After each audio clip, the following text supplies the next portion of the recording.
असलामुअलैकुम सारे ने एक नवी वीडियो दे विच अज यार आप ना सोलर का काम करवा रहे हैं। थोड़ा जिहा सोलर का काम खराब हो गया, जरा तुहानूं मैं चैक करवाना ले जाके। ठीक है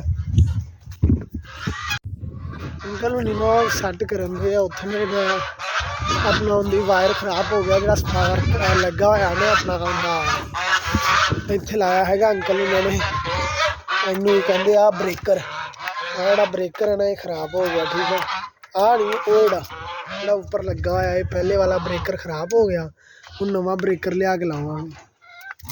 तो वो अपनी सोलर आ एरकी अज टप सारा खाली वो भी खाली आ, ये दोनों भरने आ जानवरों को पानी पूनी पियाना वा जे सारा काम कर ने अपना कस दिता। ठीक है कसो गया सारा काम हो गया वा। ठीक है नीचे वाला भी कर दिता इन्हें काम आ भी हो गया। हूँ मोटर अपनी चलन दी आ, मोटर का तुहानूं प्रैशर में जाके चैक करवाना जरा बन्नी दे तुर तुर के। ठीक है तो जरा प्रैशर चैक कर लियो मोटर का किन्ना आ रहा वा। आ मैं ना थोड़ा भर लेना पहले पानी इहदे विच। ठीक है प्रैशर चैक कर लो, पैप तो उत्थों तक प्रैशर मारन दिया। ठीक है तो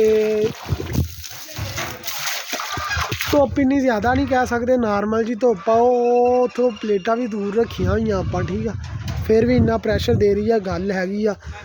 इधर आओ वाल खोल दे,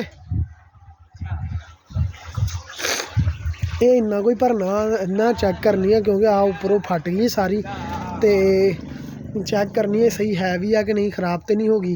ये भी चल करांगे चैक, चल चला दे ये भी प्रैशर चैक करवाने आ। बंद कर दिन्ने आपां, इत्थों बंद हो गया। उनका प्रैशर चैक करो किन्ना, चुक चैक करवा यार प्रैशर।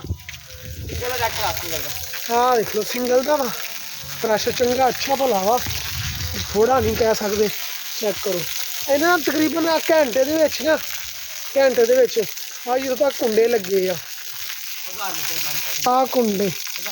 ठीक है इत्थों तक इन्ने भर देना है सारा, बाद चों आपां जानवर भी नवा देईदे आ। ते तकरीबन 20 मिनटां के अंदर अंदर आ फुल ना उत्तों तक कर देंदी।